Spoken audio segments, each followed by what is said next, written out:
All right, we are recording. Welcome to the Pump Take Sports Show. Today we are going to be doing a Monday Night Football preview and some betting advice that I've got for you. And then we're kind of just going to be talking about a few of the highlighted games that we chose from the weekend, as well as some notes from around the league this week. So the first thing we're going to talk about is the Monday Night Football preview. So generally, this is a big football game. We've got the Tampa Bay Buccaneers against the Los Angeles Rams. So big game tonight. It's going to be exciting. I think it's going to be high scoring. We'll talk about that in the betting thing. But are you guys excited for tonight's game? Oh, I'm so excited for tonight's game. Huge game, big standing implications tonight. It's going to be a great game. Yeah, it's going to be sweet. And also, we've got a hot Rams offense going up against a Buccaneers defense, which sometimes looks good, but sometimes doesn't look as good. And so I guess that can kind of segue us into the preview of the betting for tonight. So as I was saying, I like the Rams offense a lot. I like the over for this game generally, but I wouldn't bet it. I wouldn't bet the over for this game. And I actually like the Rams to win at plus 4.5, but also I wouldn't bet that. If you agree with what I'm saying and feel a little bit stronger on those ways, of course, go ahead and bet it, but I wouldn't bet those two things. Tonight, I'm mainly going to be sticking to player parlays. So the player parlays that I like this week in this specific game is I like Robert Woods over 4.5 receptions tonight at minus 130. Parlayed with Jared Goff plus 1.5 passing touchdowns. I just think in tonight's game, it's going to be a high scoring game. I don't know if the Buccaneers defense is going to be able to stop the Rams offense, especially not every single drive. So I could totally see Jared Goff throwing 2 touchdowns. I mean, he only needs to break one big one to Cooper Kupp or something, and then, throw a little one into Jared Everett in the corner. And there it is right there. So, I love Jared Goff over 1.5 passing touchdowns at minus 169. And the last part of the player parlay is Cam Akers over 20.5 rushing yards. In the last 2 games that Cam Akers has played, he's gotten over 10 carries in each game, and he's broken this by more than a few yards. So I think they're starting to lean towards more Cam Akers since his rib injury healed up. And I could just see him getting over 20 rushing yards tonight. I mean, it's only 2 first downs, right? So adding that to the player parlay makes it plus 420 total. So I put a couple of dollars on it and going to make, double digits back. So hopefully that can work out for you if you decide to bet that. But I mean, also just enjoy the football game. I mean, betting's fun, but it's going to be a football game tonight. And I'm looking forward to it for sure. I think the Goff over 1.5 is very solid. Yeah. I don't know. That just makes so much sense to me. Like, it's going to be a high scoring game. Yeah. And they had Brady 2 touchdowns thrown. Mm-hmm. Yeah. What was Brady? Plus 2.5. So, I mean, I see him hitting that as well, and you get better odds on it. But in a player parlay, I'm going to take the safe bet there and, stack up some safe bets. So, yeah, I think Goff 1.5 it's too easy. Just on the same note in regards to the overs, like there are numbers though that could suggest that this is could be a little bit more of a defensive game. Like the Rams and Buccaneers, they rank second and third respectively in team defense, and they've allowed second and 8th fewest points in the league so far. And the Rams are coming off a game last week where they shut down that tandem of Russell Wilson and DK Metcalf, which is I would consider that Seahawks offense. It's a more high powered unit than this Bucs offense, in my opinion, mainly just because of Russell Wilson. So I could also see a situation where I think the 1.5 is safe too, just because over the course of the entire game, Goff could definitely get that. But I could also see a situation where the Rams kind of can stifle Goff a little bit and maybe make that number a little bit more questionable if you wanted to go that route. Yeah, for sure. I mean, I could totally see it being a defensive game as well. It's why I wouldn't bet. I could see it being an over, but I'm not going to bet the over. I'm not going anywhere near the over. I wouldn't recommend anyone go near the over. Because the Buccaneers defense, some games it looks really, really good. And then other games it looks kind of spotty and you can find holes in it pretty quickly. It just depends on a lot of, I think, the offensive play calling, which I kind of trust in McVay to adapt to however Bowles is throwing his defense at them. And it's the same reason why I'm not betting on any receiving yards totals tonight or anything like that. I mean, 20 rushing yards is the highest number I'm betting in the player parlay. So 20 rushing yards isn't anything absurd, but of course it gets you that little bit higher number to make a little bit more money in the end. And the Robert Woods over 4.5 receptions. Goff just loves to throw to Robert Woods. There's not much analysis that can go behind that one. I mean, other than Cooper Kupp, Robert Woods just finds ways to get his hands on the ball. And 4.5 receptions, if this is a game where the defense is kind of shutting them down and they're going to have to move it down the field a little bit more, I could see 4.5 receptions coming quick. But yeah, I agree with you, Kale. It could be a defensive game tonight for sure. Yeah, it's a game to watch. Yeah, definitely. Especially if the Bucs defense, if this is one of the nights where they start to look really good and they shut down like more top options and guys like Cooper Kupp, for example, then we could see Robert Woods being used a lot more. Yeah, exactly. Yeah, I completely agree. This conference as a whole is awesome, eh? Yeah. It's just so close. Like you don't really know who's going to end up on top yet. I love it. And, the NFC and the AFC, which we'll start talking about in our Sunday recap. Yeah. It's a competitive year this year. It's awesome. We'll talk about the Steelers at the end of our thing here, but obviously you have the Steelers and the Chiefs are 9-1. But outside of that, there are so many 7-3 teams around the league that are all competitive with each other, and they're all kind of in that same range. And it's a very competitive year of football. It's a very even level playing field for a lot of the guys who are. I mean, once again, we'll talk about it, and it's one of our highlighted things here. But the Ravens aren't even a playoff team right now, so that's pretty crazy. So we'll start with the Sunday recap here. So the first game on the list is my Green Bay Packers against the Indianapolis Colts. So, of course, it was a heartbreaking overtime loss for the Pack. And I've got some notes here that are a little bit sobering. So a sobering reality is that the Packers are 3-3 since our bye week in week 6. And so we have a win over the Texans, who are 3-7. We have a win over the 49ers, who are so injured, you can't even consider them, San Francisco 49ers. And then we have a win over the Jaguars. And in those 3 wins, we only have a point differential of +1 in all those 3 wins. Plus, we've lost 3 games. This obviously is not a trend that, I look to continue to see as a Packers fan. We've definitely got to start picking it up more. Our defense, I want to see more defensive adjustments as the game goes through. Green Bay in this game against the Colts also had 4 turnovers, which even Rodgers said in his post-game presser, this is an anomaly. This isn't going to happen every single week, but it did happen. And so that's something to clean up in the film room this week.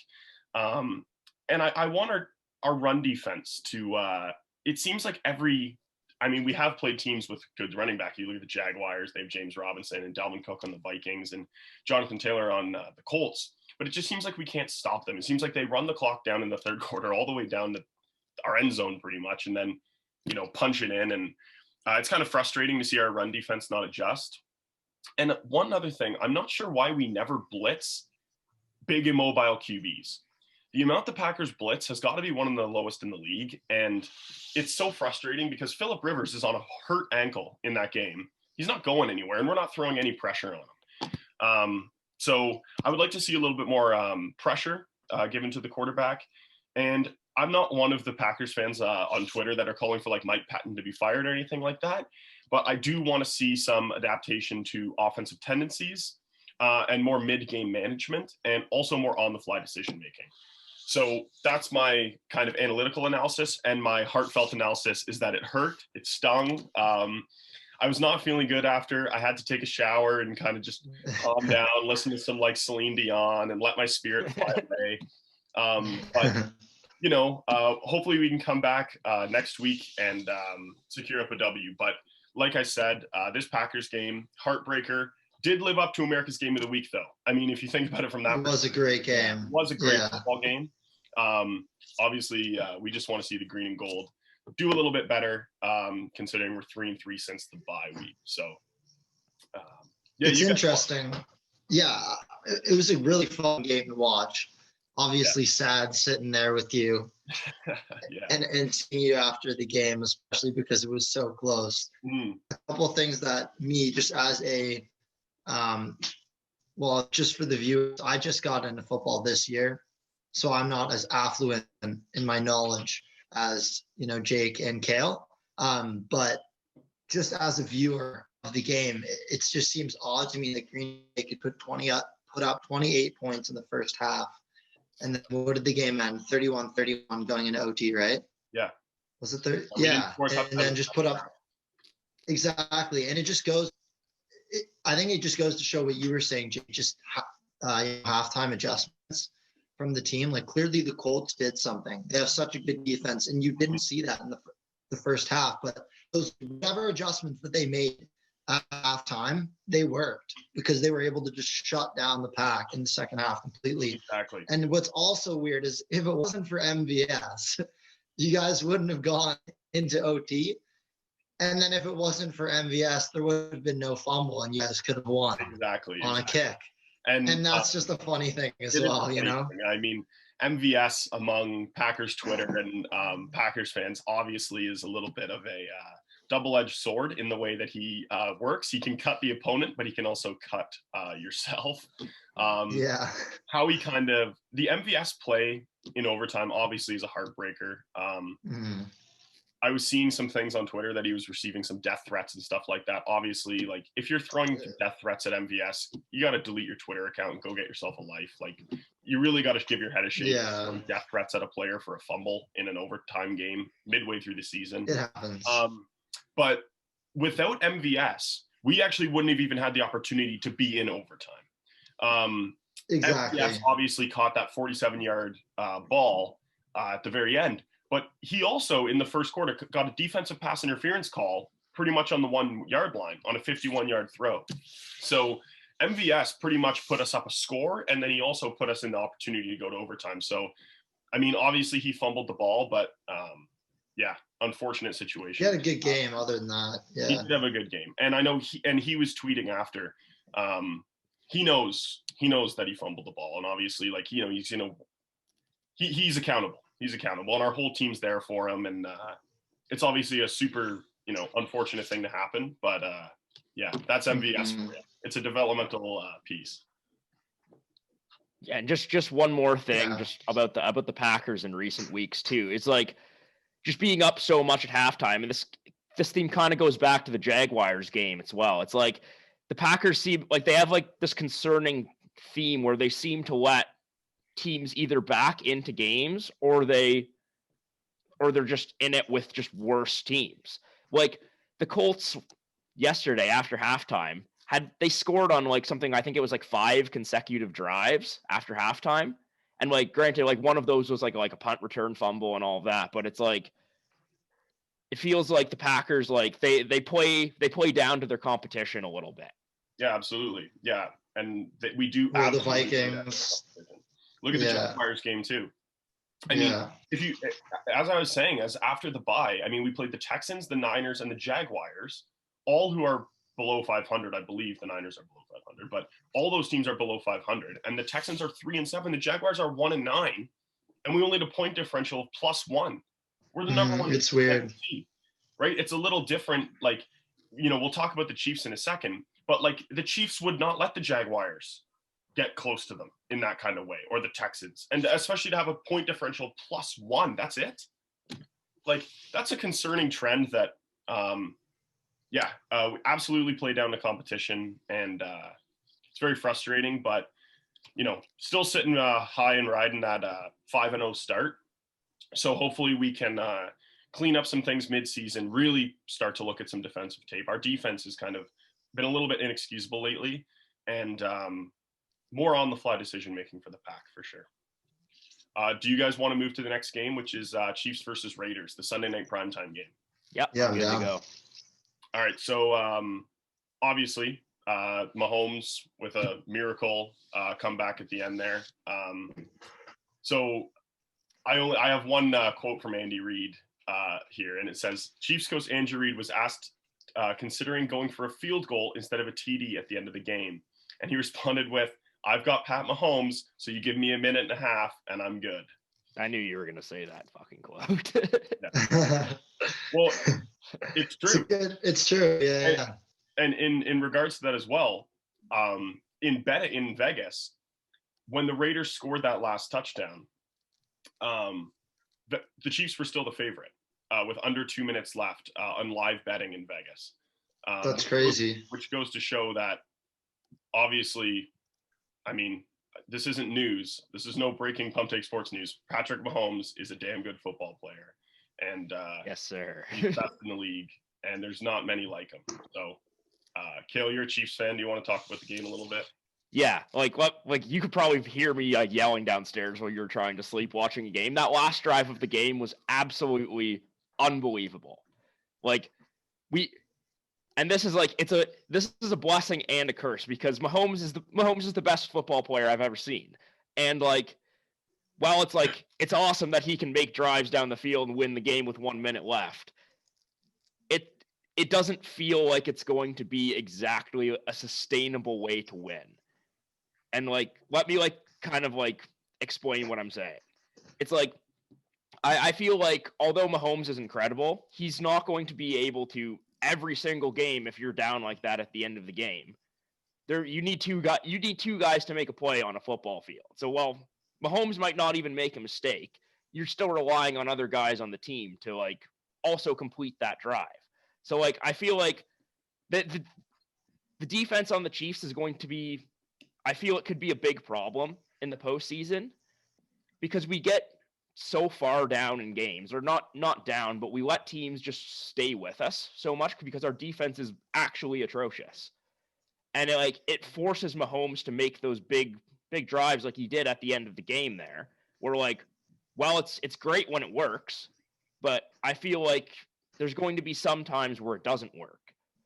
And because of that, I really wish that we addressed a little bit more of the defense in this offseason, because this isn't a scheming issue. It's a personnel issue that we don't have the players actually on our team that are able to compose a good defense. Our secondary is I think I was saying it to you last night. It's just watching them play last night. I think the Raiders scored on all but one drive of the fucking game. Yeah. A lot of these guys just fundamentally cannot play in man coverage. And then we need to switch over to these zone coverages, and then our safeties are too slow to adapt to what's happening in the play. And it's it seems like they break a big play off on us almost every other snap.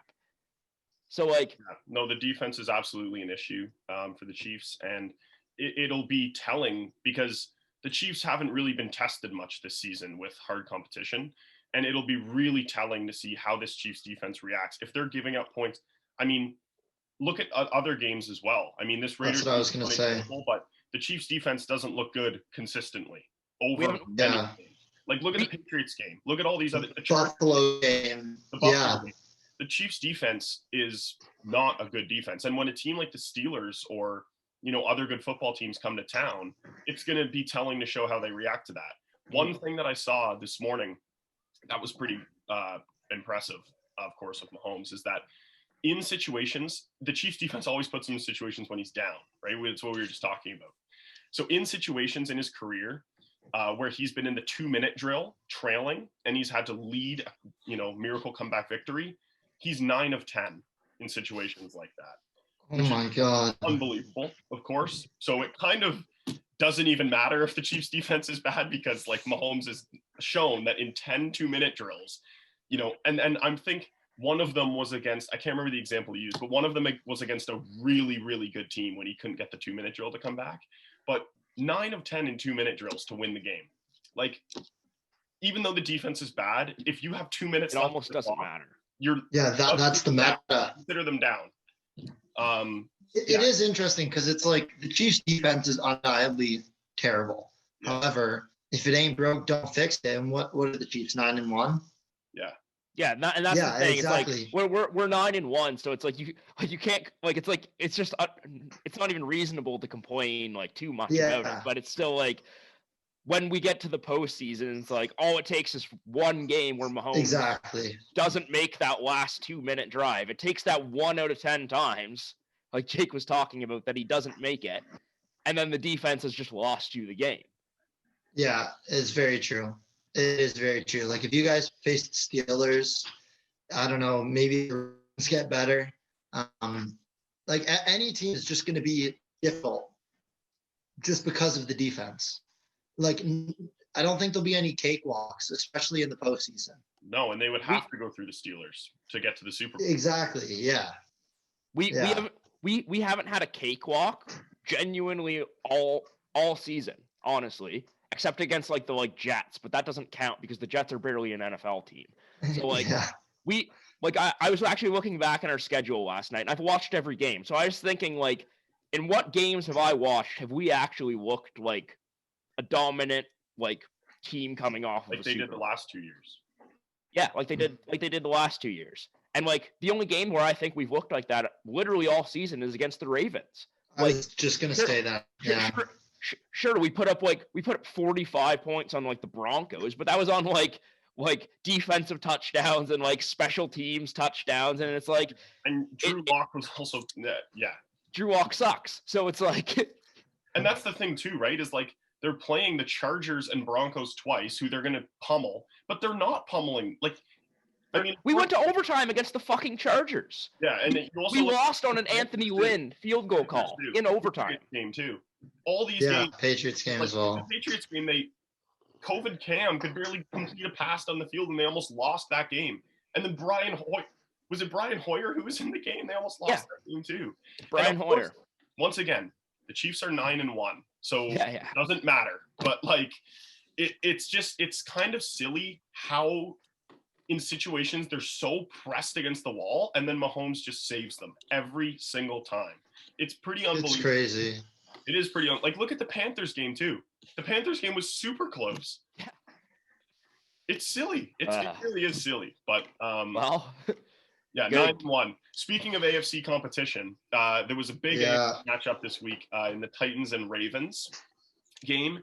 And obviously, I had a little note here. The pre-game scrum before this game started was really kind of, I like the animosity between these two teams. The Ravens are obviously like a blue collar, hard-nosed defensive team, and the Titans are they've got some attitude, and they're pretty. They do. I like the Titans a lot, and so Titans are 2-0 against the Ravens. I mean, that's the big news, is that they did it again. In terms of the Ravens, I mean, Lamar has completely fallen back to his median, which is not a bad thing. Lamar is still a good QB in this league, but he obviously is, he was bound to regress from his MVP season. So he's back to his median now. And the Ravens are marching into a massive matchup with the Pittsburgh Steelers next week that not only has interdivisional implications, but as I mentioned earlier, the Ravens are not even in the playoffs right now, which if you were to tell me by week 10, the Ravens wouldn't be in the hunt for a wild card spot, I'd be surprised to hear that. So the AFC quite crazy. Serious competition in it this season. And I mean, the Titans are also a very real threat in the AFC, no question about it. They have a fast playmaking defense with well-balanced talent all throughout their defense. And they have just playmakers on offense that seem to just swing games in close games. I mean, A.J. Brown, that touchdown that he scored yesterday where he just had 3 defenders on him and just ran it in. And obviously, King Henry is unbelievable. And those guys, and Tannehill is serviceable. He's fine. He's not bad. Tannehill gets the ball where they need to go for his playmakers. And they end up scoring points. So the Titans are a really good team, man, in the AFC, and so are the Ravens. But this rivalry is one that I hope to see for a few more seasons because it's so fun. And maybe a playoff matchup would be great too. The Ravens, this upcoming game against the Steelers is a must-win game for them.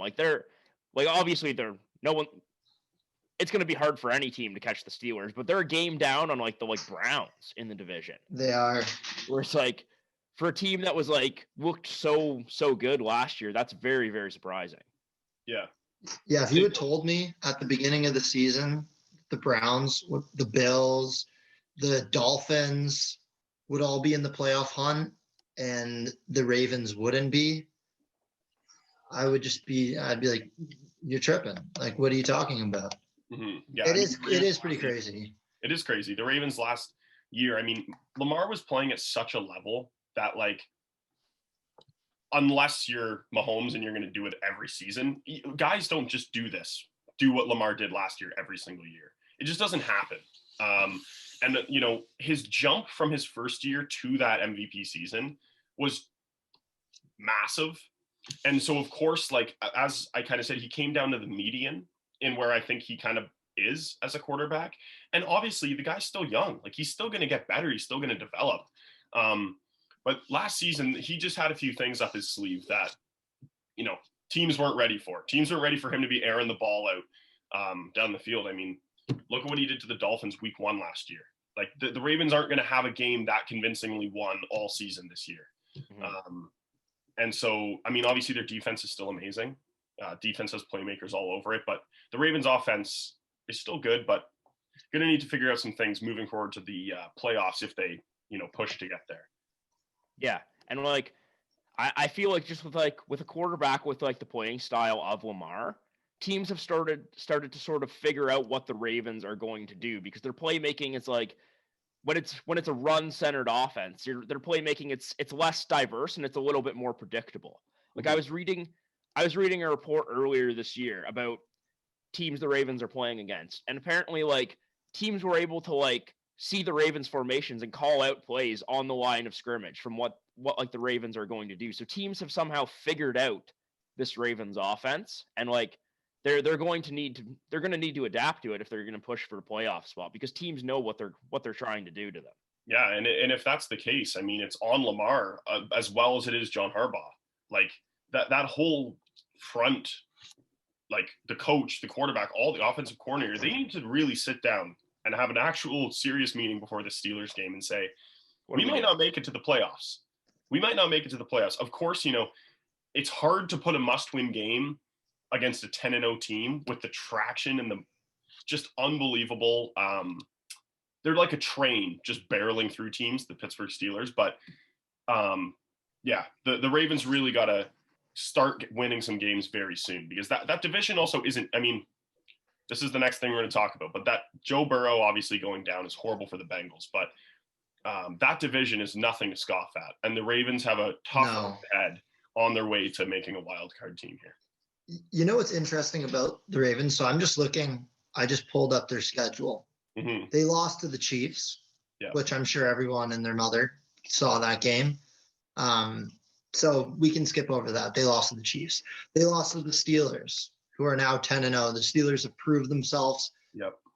They're dynamite. They look amazing, right? Mm-hmm. Then they lost to the Patriots. That's not good. Patriots are trash. That game's kind of inexcusable. I mean, you are saying, Jake, the Patriots always play Baltimore the Ravens hard. But regardless, you know, if you know where you're sitting in your division and you go up against the COVID cam Patriots, you need to pull out a game there. Exactly. And then now the Tennessee Titans, which was an OT game, a heartbreaker. Undeniably a tough schedule.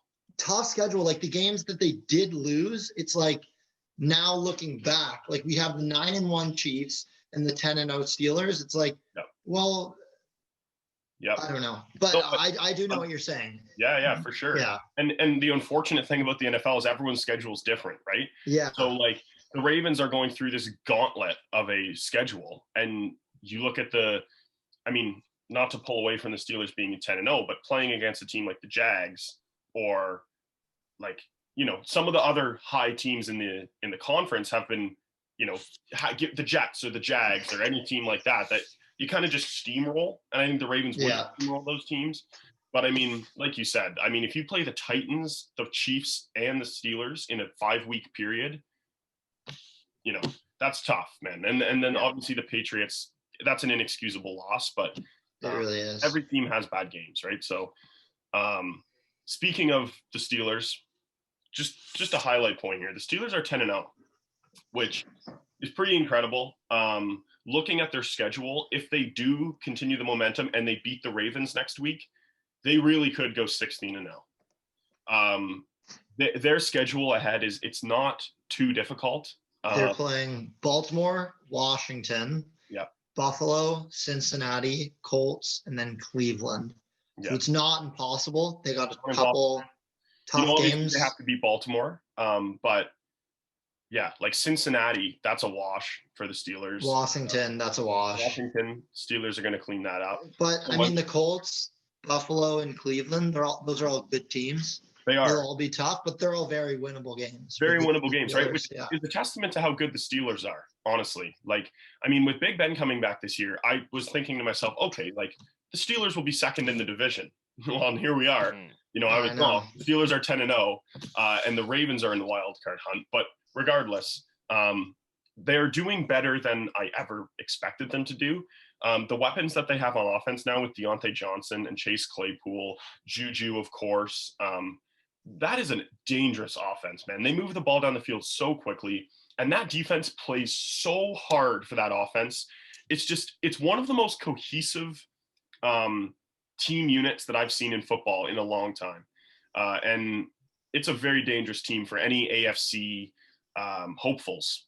As a Bills and a Chiefs fan here, like both of you guys, I'm in the NFC. I don't have to worry about them until hopefully, February. But, for two AFC hopefuls, it's a scary sight to look down the barrel of, for sure. Yeah, for sure. I'm terrified of the fucking Steelers. I'm so scared of them. I don't want to play them in the too. playoffs. Yeah, it's a scary team. Looking at their past, it's like I'd say the majority of their games were pretty easy, to be honest.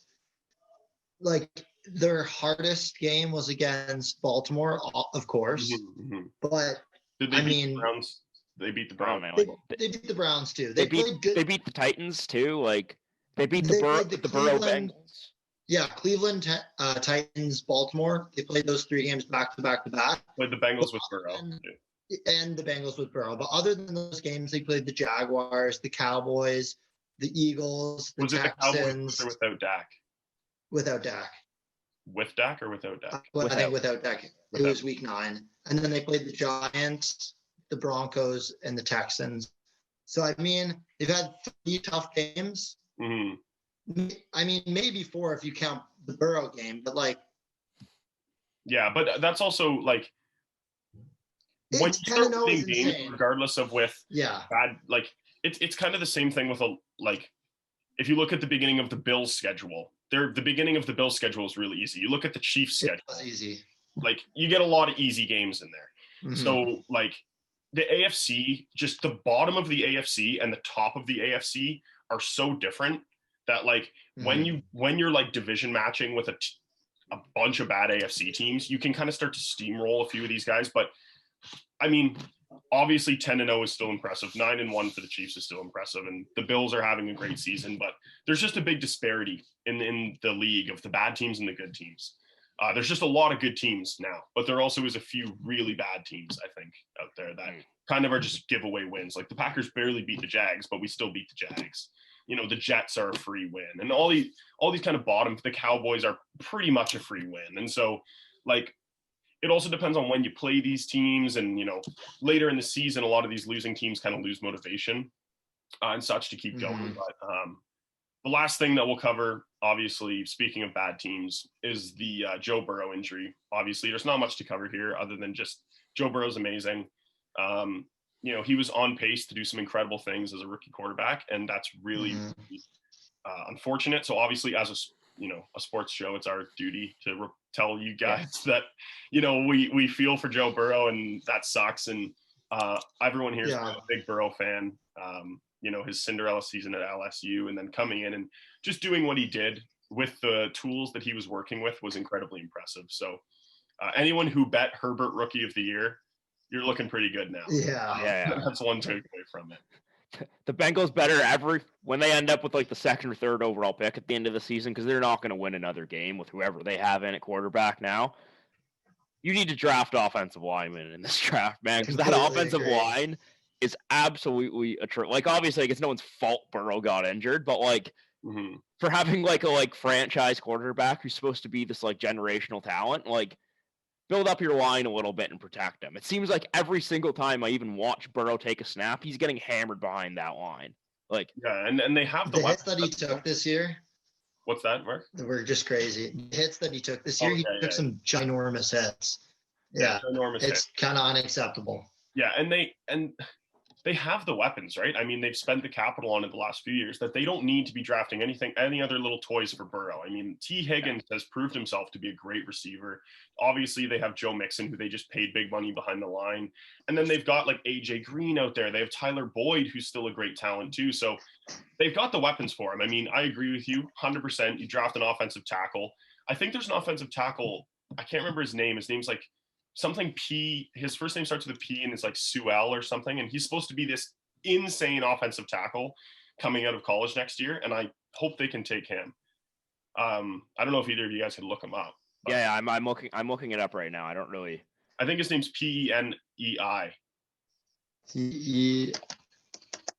I found him. Yeah, to go for Penei Sewell. Yeah, that guy. So they should probably take that guy with their pick next year because I'm already hearing stuff about him now, and it's not even mock draft season yet, unless you're a Jets fan. So, yeah, I mean, and their defense. Obviously, you could draft defense. You could justify that, but if you draft defense in the first round, you better be drafting offensive line for the next 6 because that offensive line, you got to start protecting Joey Burrow behind that. Yeah. Oh, definitely. For sure. Yeah. That is all the NFL news that we wanted to cover today. Obviously, if you guys want any other news, like DM our Instagram page. If you guys are gotten this far, you're probably following it. So like you can ask for any sort of, like suggestions, what you want us to talk about on NFL Sunday. If you have a team that you want us to cover next week, we can even say, this is the, Evan Parfait, Baltimore Ravens we talked about. Let us know if you want us to talk about anything. Thank you for listening. If you're listening to this, you clicked and you're this deep in. So especially to all of our new subscribers that we got. I know we got a bunch of people that we know to subscribe. So everyone who knows us in person, thank you a lot. But I know we also got a bunch of, or at least a few random people that we don't know to subscribe. So thanks for tuning in, guys. Yeah, thank you. And you'll get to know us. If you're one of the couple random people that we don't know, you will get to know us very soon. For sure. And also, last thing, we're on the road to 100K. Or not 100K, just 100. Yeah, 100K. Road to 100K. Well, you know what? We are on the road to 100K, but we're on the road to 100. Yeah, so I mean, please, if you have like a sister, brother, friend that, doesn't mind just hitting the subscribe button, taking 1 second of their day. Yeah. But we're on the road to 100. 100K. 100K. 100K. Yeah, 100K. Get us to 100K.